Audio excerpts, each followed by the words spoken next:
Halo, senang sekali Anda bisa bergabung di pembahasan kita kali ini ya. Di depan kita nih, ada materi menarik. Semacam garis besar program coaching dari manajemen cerdas, fokusnya ke manajemen perkantoran era digital. Coachnya Adrianto. Nah, ini kayaknya cocok banget buat Anda yang suka dapetin inti topik dengan cepat. Iya kan? Jadi misi kita jelas nih. Kita bedah bareng materi ini, tujuannya biar kita sama-sama paham. Apa sih inti programnya? Kenapa ini penting banget sekarang? Dan apa poin paling berharga yang bisa Anda ambil? Oke? Mari kita gali. Oke, langsung aja ya. Sumber kita ini menegaskan kalau cara kerja kantor yang lama, yang masih banyak kertas, proses manual, wah itu udah nggak cukup lagi. Era digital ini nuntutnya beda. Perlu lompatan. Bukan cuma bisa pakai aplikasi A atau B, tapi ya harus kuasai tools digital yang pas. Terus bangun alur kerja, workflow ya, yang efisien. Dan yang paling penting nih, menumbuhkan mindset yang adaptif. Program ini kelihatannya memang dirancang buat para pimpinan sama tim inti, administrasi atau operasional gitu. Betul sekali, dan yang ditekankan di sini menurut saya itu urgensinya ya. Ini bukan sekedar beli alat baru atau upgrade software, tapi ini soal transformasi fundamental. Gimana caranya organisasi itu nggak cuma bertahan, tapi bisa unggul. Sumber ini nangkep banget tuh, bahwa efisiensi sama adaptasi itu udah bukan pilihan lagi sekarang. Harus. Menariknya, materi ini eksplisit menyebut membangun mindset digital. Itu jadi fondasi. Kayaknya ini mau bilang, teknologi canggih pun percuma kalau cara mikirnya nggak berubah. Gitu ya? Nah, iya. Menarik banget penekanan di mindset itu. Kalau kita lihat lebih dalam lagi nih, materinya ngejabarin beberapa tujuan spesifik. Tentu ada soal ningkatin efisiensi kerja, itu pasti. Terus penguasaan teknologi perkantoran modern. Lalu, ya itu tadi, bangun mindset digital. Ada juga soal ningkatin kualitas layanan administrasi, baik internal maupun eksternal. Sama mendorong kolaborasi tim yang lebih cair gitu. Wah, cakupannya lumayan luas juga ya ini. Emang luas. Tapi kalau diperhatikan, ini semua saling terkait erat. Soal membangun mindset digital itu, kalau kita gali dari konteks materinya ya, artinya tuh lebih dari sekedar melek teknologi aja. Ini soal gimana caranya menumbuhkan budaya yang proaktif, adaptif sama perubahan. Dan selalu cari cara kerja yang lebih cerdas, lebih inovatif. Jadi hasil akhirnya yang diharapkan itu bukan cuma tim yang oke bisa pakai software baru, bukan.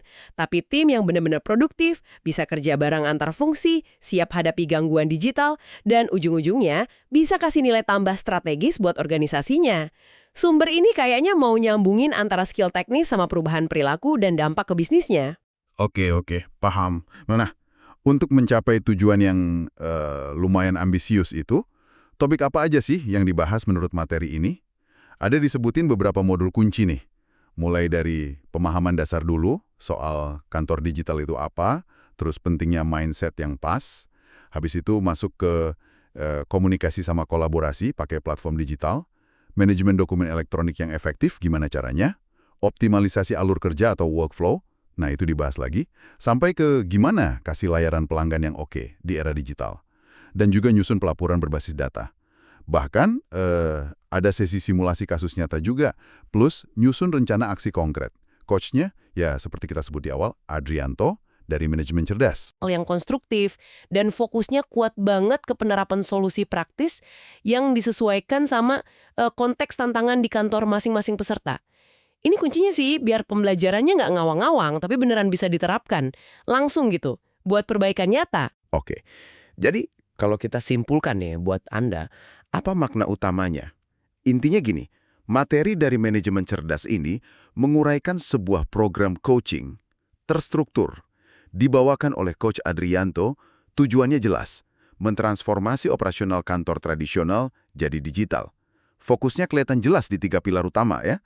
Pertama, teknologi atau tools-nya. Kedua, perbaikan proses atau workflow-nya. Dan yang ketiga, yang paling dasar kayaknya, perubahan pola pikir atau mindset orang-orangnya. Tepat sekali. Dan kalau kita tarik benang merah yang paling penting dari paparan materi ini ya, aspek mindset sama pendekatan praktis yang interaktif itu tadi, itu yang kayaknya jadi pembeda utama. Ini diposisikan bukan kayak pelatihan teknis biasa yang cuma fokus, klik tombol ini, klik tombol itu. Tapi lebih kayak upaya intervensi yang lebih dalam.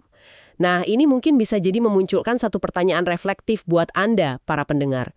Seberapa dalam sih kesiapan Anda atau mungkin tim Anda untuk benar-benar merangkul perubahan alur kerja ini?